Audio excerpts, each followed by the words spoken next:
Wins will get in. It's really split down the middle. I counted 20 people. 10 say Notre Dame's in, 10 say Villanova's in. What do you think? Well, like I said, you look at those at-large bids that are pushed out to some of the teams who have better numbers by the fact that Arkansas may have a chance to win the automatic bid, by the fact that St. Louis won the automatic bid. You know, it starts to disperse those things. There may not be enough left. My belief still is that Villanova will probably get there by maybe the width of a hair, and I don't think that Notre Dame, unfortunately, made enough of an impression in their last 10. The foul Connecticut gives, so they can see St. John's try to make the 1-1. As we talked about the postseason in the big picture for the Big East, don't lose the fact that just flashed across your screen Connecticut's postseason record of late. Just a loss to North Carolina in the East Regional Final a couple of years ago, and they win the championship in the Big East the last 2 years. Haven't lost in this conference tournament. But don't get me wrong, when I say UConn has some of those deficiencies, I mean, they've got some strengths as well. They've got, if nothing else, that experience from last year in key positions. Elamine, Freeman, and Voskuil. They've been there. They know what it's like to be at the mountaintop, and that means an awful lot, especially when you're playing teams in the early rounds that haven't been there before. They know how to answer the bell. Glover, who's made most of his free throws tonight. 7 of 8. Missed the big one. Deng got the board. 3-possession game. The margin is 7 in the final minute. Doesn't have to be 3, but it will be. Robertson missed it. Got the rebound. Called timeout, but was laying on the baseline when he called for it. Jim Burr on the call. Doug Wren and Edmund Saunders in for the Huskies. When this thing got to 15, Calhoun could have rested the legs and said, call it a day here, but they've made a good comeback. Saunders gives the foul on post out.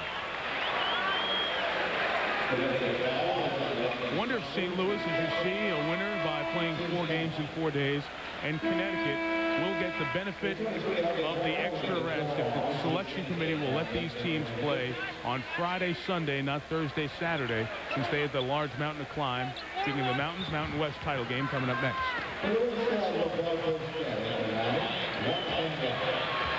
Final foul with a 1-1. Nice foul on the Huskies.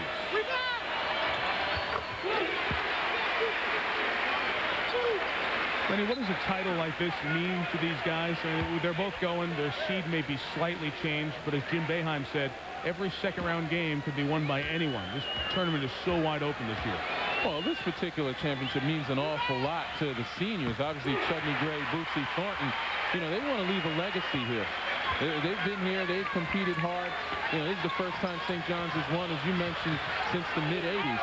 So their names are going to go down for posterity. And then maybe even Eric Barkley wants to leave a legacy. We've said it before. It's not a secret. He's talking about going to the NBA. This is a nice launch pad for him to have won at least a championship as a member of the St. John's Red Storm. So it means an awful lot. Now, if you're talking about NCAA seeding, you know, that's a different story. I think based upon their schedule and winning this thing really pushes them up the ladder. The action in the Big Sky tonight.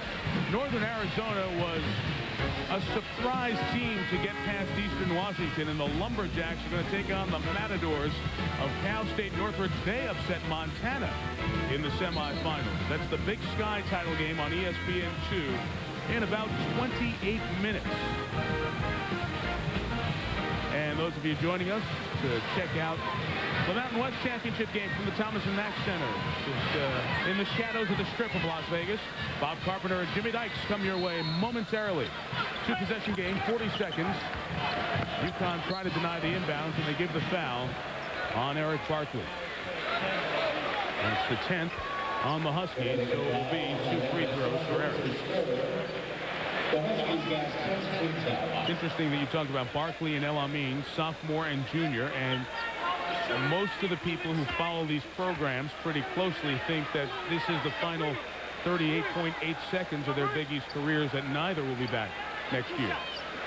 Well, I think there's a lot up in the air with regard to that. I mean, you don't know how well or how much both of those guys are coveted. I mean, people take it for granted that they're stars on the college level, that, in fact, that will translate into stardom in the NBA. But, you know, NBA scouts have a much different view of it. Obviously, a number of them are my friends, and we discuss it all the time. You know, right now, they believe that there's a lot of growth and development in some of these young point guards, but there are very few of them, if any, that they would put the ball in their hands and let them run an offense next year. So, again, it's going to be a question of who else comes out and a question of how highly their skills are coveted. I will say that Eric Barkley's upside, because of his defensive skill and ability to get in the passing lane, is very good. Elamim's upside is his heart, his desire to win and be able to do things that'll help his team win.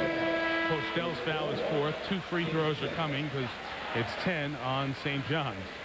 The only problem is, with regard to Hart, though, when you're 5'10", and you're playing against a 6'4" guy who's got the same skills as you, that makes it very difficult.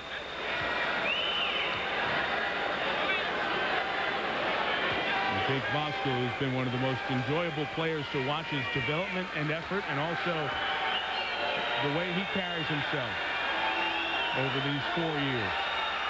Having the pleasure, and it has been a pleasure, of covering the Huskies a lot in this run for Elamim, Freeman, Jim Calhoun's group is not only a bunch of good players, but a nice bunch of young men.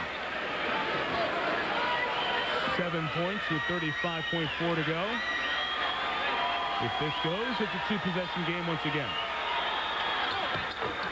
St. John's has been hitting its free throw. The foul given quickly by Doug Wren. And on the other side, Mike Jarvis. There have been discussions of him possibly going to the NBA. So that'll heat up again after the tournament. But what Mike has done is coming in. Now let's remember, Frank Schiller recruited many of these players on the floor for St. John's. Mike came in with a lot of talent, but also a lot of egos. He was able to meld them together, and has done a great job in his 2 years with win 52 with 35 seconds away.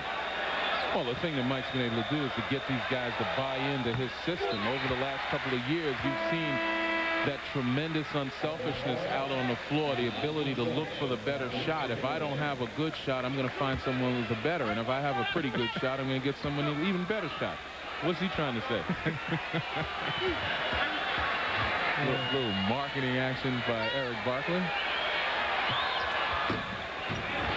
He makes them both. St. John's has been great from the line here. 14 of 18. Not giving UConn any chance. Elamim. And the foul by Robertson. And now the St. John's fans can sense it.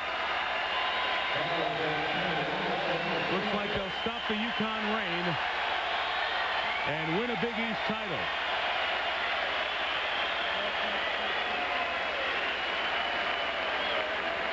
In other leagues, if teams played on their home floor in the conference championship year in, year out, it would be a bigger advantage. And St. John's has gone 13 years without winning a championship on its own floor. Well, sometimes, especially in this city, that becomes a disadvantage playing at home because the extreme amount of pressure, the media attention, and everything else. So, you know, it has not worked into their benefit. And Lou Carnesecca, he's the last coach for St. John's prior to Mike Jarvis to savor victory on this floor. In the sweater, as they beat Syracuse in the title game, Ron Rowan hit the shot. Pearl Washington, a drive down the lane in a 70-69 game, was blocked by Walter Berry, and St. John's, with Louis leaping at midcourt, won the Big East title. The game you saw back in '86 on ESPN. We started when this league started in '79. And it's our privilege to be here once again for the entire tournament. Elamim hit the hoop to make it 8 points. Anthony Glover's got a little highlight dunk.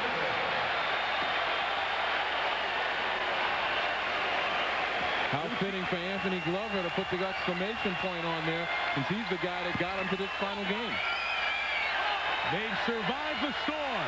And for the first time since '86, St. John's, Big East champions.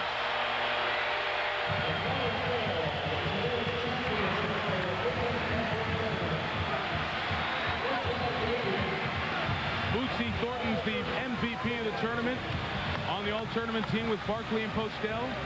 El Amin, Mooring, and Scruggs from Georgetown join them. St. John's wins the title. This 21st gathering in the Big East. UConn's look is back. The Johnnies are back also. The Hoyas is an underdog. Miami tried to get it done. So did the Player of the Year. We said goodbye to a couple of great Big East performers, but with more headline-making news, UConn and St. John's got to the title game, and tonight, funny how things happen when you're going for a title. The two combatants made up. The Huskies didn't have enough left in the tank. St. John's is the champion. Good night from New York. Thank you, Mike Tirico. And here in the wild, wild West, it's Bob Carpenter, Jimmy Dykes, the Mountain West Championship game.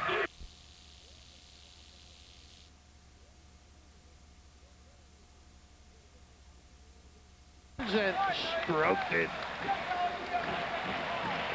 Second game of the triple header. I keep saying double header. Second.